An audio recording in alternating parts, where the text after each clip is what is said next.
طه ما أنزلنا عليك القرآن لتشقى إلا تذكرة لمن يخشى تنزيلا ممن. Les sectaires, comme les Ikhwan, qui se font appeler les frères musulmans, ne cherchent pas la vérité, ne cherchent pas le dalil. Ils vont chercher la parole qui va conforter leur avis. Et c'est comme ça que font tous Ahl al-Bid'a. La personne qui veut satisfaire Allah, il va chercher le dalil, il va chercher le Coran, qu'est-ce qu'il dit sur ça, est-ce que je peux le faire ou pas.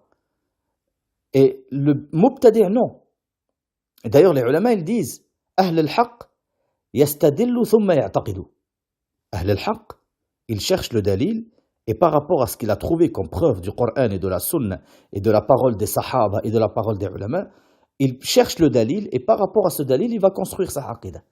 Ça veut dire qu'il construit son dogme sur les bases, qui sont les bases solides, le Coran et la Sunna. L'innovateur comme le Ikhwani, ou comme le Tablighi, ou comme l'Ash'ari, ils ne vont pas chercher ce que Allah il dit, ce que le prophète il dit. Parce qu'il sait très bien que n'importe quel mubtadi', la preuve que lui-même il a pris, s'il te prend comme preuve un verset du Coran pour renforcer sa bid'a, wallahi que si tu décortiques ce verset même du Coran, tu vas lui trouver une preuve contre lui. Que ça soit un verset du Coran ou que ça soit un hadith, tu vas le trouver, c'est une preuve contre lui. La secte des Ikhwan, ils autorisent la musique. Si tu lui dis pourquoi tu autorises la musique, il ne va pas te dire ah, Allah il a dit, le prophète il a dit, non. Il ne peut pas faire ça. C'est impossible. Et s'ils font ça, si tu décortiques ce qu'il t'a ramené comme preuve, wallah que tu vas trouver c'est une preuve contre lui. Ces fatwas qui nous viennent et qui nous disent voilà, ça c'est une chanson islamique. Moi je vous pose une question. Qu'est-ce qui est islamique dans une chanson islamique? Ça c'est une vraie question. Dans les anachid par exemple. Qu'est-ce qui fait qu'un chant islamique est islamique? Alors certains vont dire c'est parce que c'est fait par des musulmans. D'autres vont dire c'est parce que c'est écouté par les musulmans. D'autres vont dire c'est parce que les principes islamiques sont respectés. ما رأي الشيخ في حكم الأناشيد الجماعية الإسلامية بدون دف أو مؤثر صوتي؟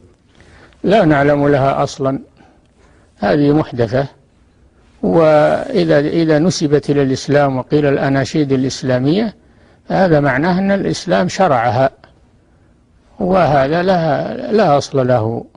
أيضا هذه الأناشيد إذا اعتبرت للطاعة والقربة فإنها من شعار الصوفية، فهم الذين يتخذون الأناشيد يتخذونه عبادة لله عز وجل.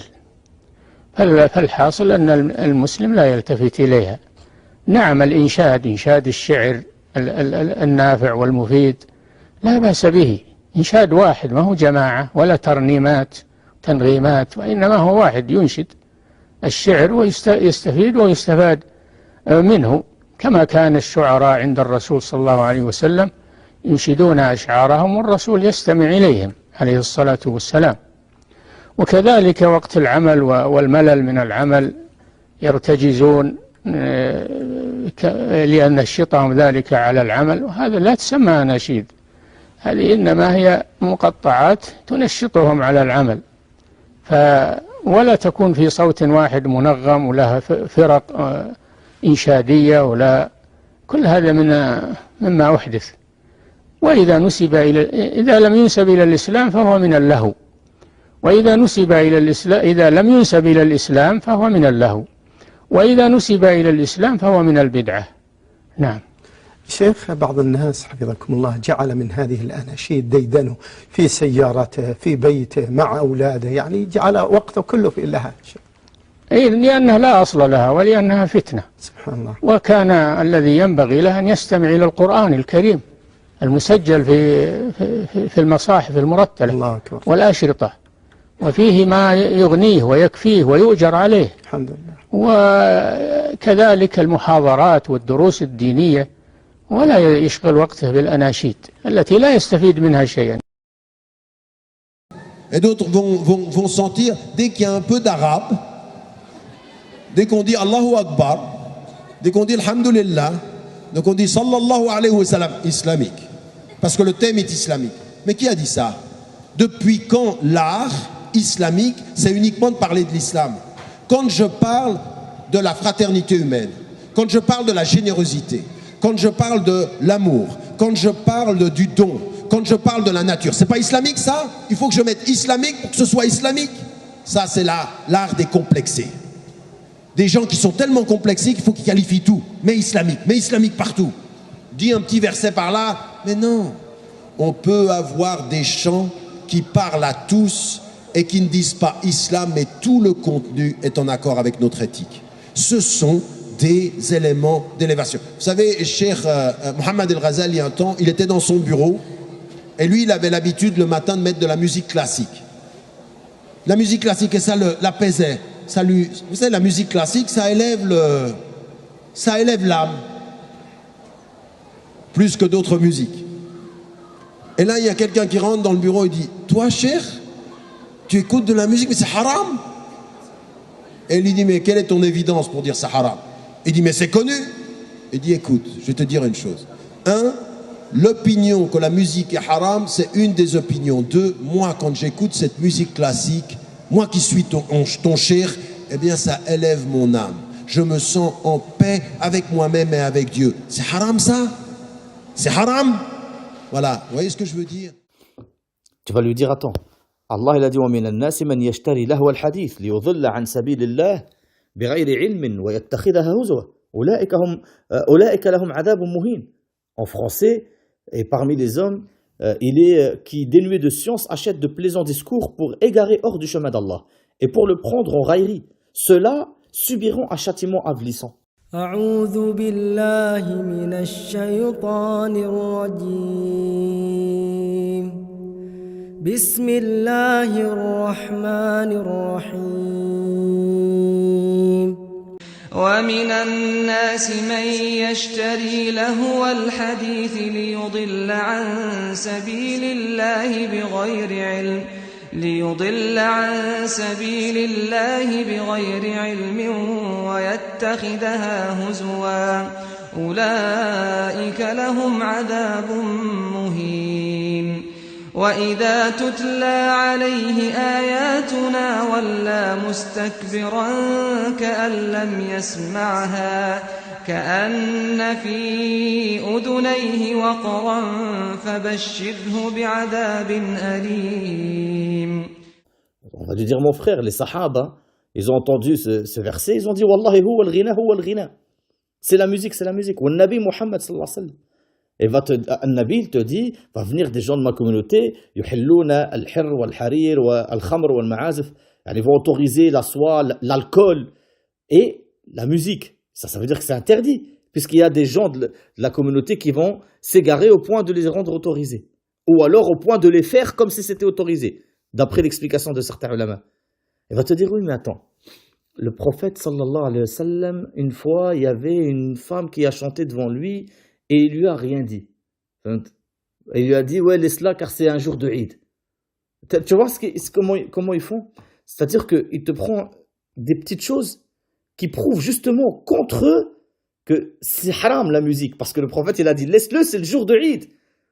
Et quand Abu Bakr, il a dit, Mizmar al-shaytan amam bayt al-nabi, l'instrument du shaitan devant la porte du prophète, le prophète lui a pas dit, c'est pas l'instrument du shaitan. Laisse-les, c'est autorisé. Non, il lui a dit, laisse-les, aujourd'hui c'est l'Eid. Et en dehors du Eid, non. Chaque dalil qu'ils prennent, Nabi, il a autorisé la femme de chanter avec le douf. Eux, ils te disent, ouais, regarde, Nabi, il a autorisé la musique. Non, Nabi, il a autorisé la femme de chanter avec le douf, avec des conditions. Qu'il n'y a pas de shirk dans leurs chansons, que les hommes ne les entendent pas, etc., etc.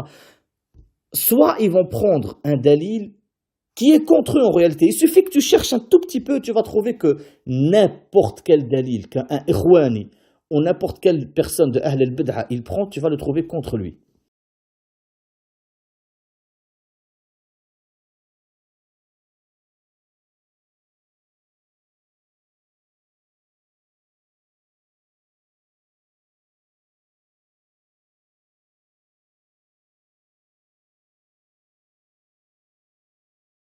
Wallah, tu vas le trouver contre lui. Deuxième solution pour eux, c'est quoi? C'est de te rabaisser. C'est la seule solution pour lui. C'est la seule solution pour lui. Ça veut dire qu'il sait qu'il ne peut pas te battre par le dalil. Il est bas. maintenant, le seul moyen, c'est de montrer aux autres que toi, tu es plus bas que lui. Comme les hommes politiques. Un homme politique, il sait que c'est un menteur, c'est un escroc, c'est un voleur. Il a basé tout ce qu'il a promis aux gens que sur le mensonge. Le seul moyen pour lui de gagner, c'est de prouver que son adversaire, il est pire que lui. C'est comme ça que font Ahl al-Bid'ah. Si lui, il peut pas monter, il te casse les jambes pour que toi, tu sois plus bas que lui. Je te donne un exemple encore pour la musique. Tu vas lui dire, la musique, c'est haram, avec les dalils. Il va te dire, et lui, ça y est, il va plus chercher le dalil, on a dit. Il va chercher un savant qui a dit, la musique, c'est halal. Il faut qu'il en trouve un. Pour que sa parole, elle a un sens. Pour qu'il dise, mais c'est pas moi qui a dit, c'est les ulama. Comme ça, toi, tu doutes. Il va te dire, attends, Ibn Hazm, il a dit, c'est halal. Ibn Hazm, il a dit, c'est halal. Et si toi, tu vas lui dire, mais attends, Ibn Hazm, parmi tant d'autres de ulama, tous les ulama de son époque, ils l'ont contredit. Ou presque tous. Ils l'ont contredit. Jusqu'à aujourd'hui, ils ont dit que c'était une erreur de sa part, etc. Là, il va chercher à te rabaisser. Pour que les gens, ils arrêtent de se concentrer sur le but principal. Est-ce que la musique, c'est halal ou pas? Et elle est haram avec le Coran et la Sunna. Les gens, ils vont plus s'intéresser à ça. Alors, qu'est-ce qu'il va te faire? Ah, mais Ibn Hazm, ça veut dire qu'il ne suit pas le Coran et la Sunna. Toi, tu es plus savant qu'Ibn Hazm.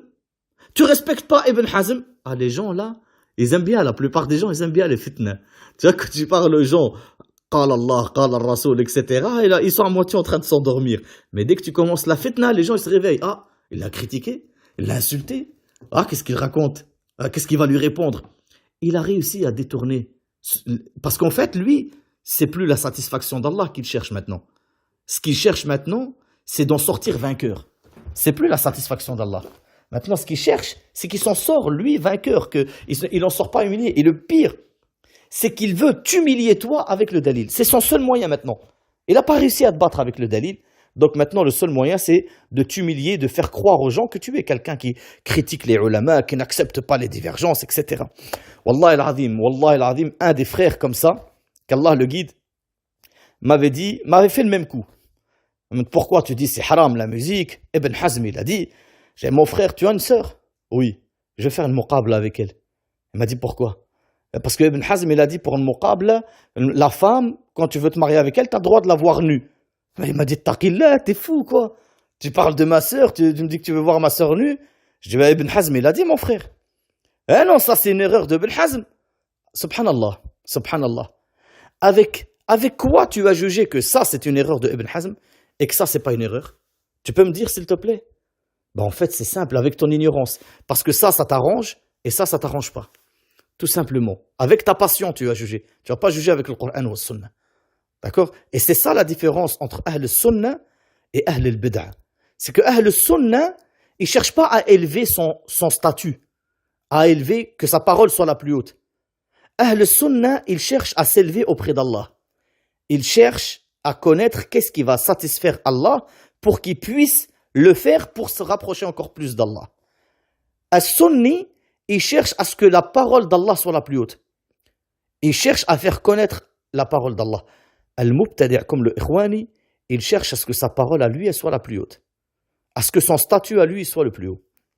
Donc, il faut se méfier absolument par rapport à ça. La secte des Ikhwan, c'est les spécialistes des aqwal al-shadh. La secte des Ikhwan, c'est les spécialistes de ça. Carrément, la plupart d'entre eux, ils ne prennent même plus le Coran ou le Sunna comme dalil. Bien sûr, nous, on ne te dit pas, tu ouvres le Coran, Alif Lam Mim, Zalika al-Kitabu la rayba fihi hudan lil muttaqin. Ah, je conclus de ce verset-là qu'il faut faire ci, qu'il faut faire ça. Non, bien sûr, le Coran, il se comprend par comment le prophète sallallahu alayhi wa sallam l'a expliqué, par comment les sahaba ils l'ont expliqué, comment les ulama, les tabi'i, etc. Bien sûr, mais justement, nous, on suit les ulama qui ont cette chaîne de transmission-là jusqu'au prophète. Et ces ulama-là, on les suit parce qu'ils nous expliquent justement Al-Qur'an ou Al-Sunnah. On n'a pas pris la parole d'un savant comme dalil. On prend la parole du savant pour comprendre le dalil. Et nous, on a une qaïda qui dit Al-alim yustadal lahu la yustadal bihi. Al-alim, on prend le dalil pour voir si sa parole concorde ou pas. On ne prend pas la parole du savant comme dalil. Al-Ikhwani, si. Al-Ikhwani, tu vas lui dire la musique c'est haram. Al-riba c'est haram. قال الله قال الرسول الله il dit وأحل الله البيع وحرم الربا النبي صلى الله عليه وسلم il dit أدنى شيء من الربا كالذي يأتي أمه أو كما قال. يعني la chose la plus petite de riba, c'est comme celui qui a eu un rapport avec sa mère. قال الله قال الرسول. Il va te dire oui mais Qardawi il a dit. Subhanallah, subhanallah. يعني ça te montre l'égarement. Ils prennent les avis, comment ils appellent ça, القول الشاذ, يعني les avis marginaux. Un avis marginal, c'est un savant qui peut faire partie de Ahl Sunnah wal Jama'a, mais c'est un mujtahid. Et il s'est trompé dans telle question, et il a contredit tous les autres ulama. Et bien sûr, tous les autres ulama, ils ont ramené le dalil, ils ont dit il s'est trompé dans cette question-là, mais cette personne ne fait pas, ça ne fait pas de lui de se tromper dans une question, ou deux, ou trois, ou quatre, ou une dizaine, ça ne fait pas de lui un ignorant. C'est un mujtahid, et par rapport à son ijtihad, il s'est trompé dans telle ou telle question. Mais la parole qu'il a n'est pas un dalil. Le ikhwan, lui, quand il se retrouve bloqué, et que ça y est, il a plus de bagages, ni dans le Coran, ni dans la Sunna. S'il prend le Coran, il est foutu. Comme l'Ash'ari. Il prend le Coran, il est foutu. Ça y est, il va être retrouvé bloqué. S'il prend le hadith, il va se retrouver bloqué. Qu'est-ce qu'il va faire? Tel Cheikh a dit. Et alors, tel Cheikh a dit. Et alors, Cheikh, il reçoit le wahi de la part d'Allah. Méfiez-vous de ces charlatans. Et subhanallah, et la troisième chose qu'ils ont, la secte des Ikhwan, c'est qu'ils basent tout sur le mensonge. Surtout, je parle de ceux de France. Hein. Je parle des sectes de Ikhwan de France, ceux-là, qui se font passer pour des ulama. Attention à eux, wallah, attention. Ce sont des menteurs et des hypocrites. Ce sont des menteurs, ils viennent, ils vous ramènent. Cheikh Al-Uthaymin a dit, Cheikh Ibn Baz a dit. Ils font ça exprès pour que ton cœur s'apaise à lui. Mais lui, il déteste Cheikh Al-Uthaymin. Il déteste Cheikh Ibn Baz. Et maintenant, certains d'entre eux même, c'est pas la plupart d'entre eux, wallah, la plupart d'entre eux, ils courent derrière l'argent. Des tarawih qu'ils font à 5 000 euros. 5 000 euros. Certains d'entre eux, ils font des formations à la prière pour 500 euros la formation.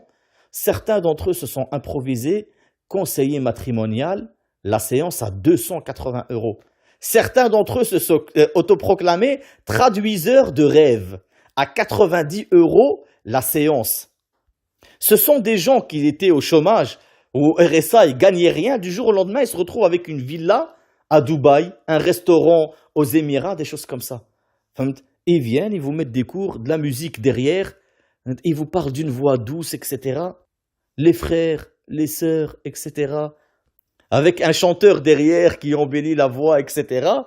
Pour mieux vous attendrir, mieux vous aplatir, et ensuite mieux acheter grâce à vous des villas et des restaurants à Dubaï, aux Émirats.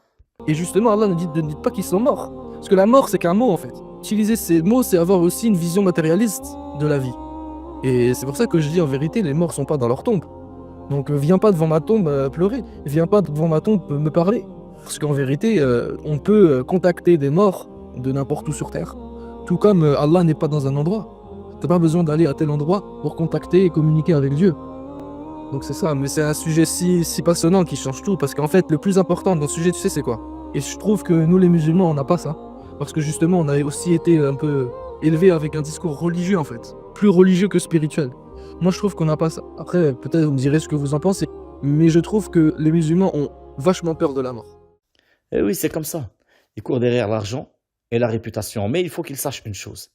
Le Nabi sallallahu alayhi wa sallam a dit Ma dhi'ban جائعان أرسل في غنم بأفسد لها من حرص المرء على المال والشرف لدينه. Qu'ils fassent attention ces gens-là. Hadith fi Sunan al-Tirmidhi, Ka'b ibn Malik radiyallahu anhu, il dit le prophète sallallahu alayhi wa sallam, 2 loups affamés que tu as envoyés dans un troupeau de moutons. Eh ben c'est pas pire que une personne qui s'accroche à la réputation et à l'argent par rapport à sa religion. Ça veut dire que le fait que tu cours derrière la réputation et l'argent, ça dévore ta religion plus vite que 2 loups affamés que tu vas envoyer dans un troupeau de moutons. Et j'appelle ces gens-là à craindre Allah Azza wa Jal. Eux, ils sont dans le trou. Parce que quand tu parles avec l'un d'entre eux, je ne citerai pas leur nom parce que Wallah, qu'ils ne méritent pas qu'on les cite.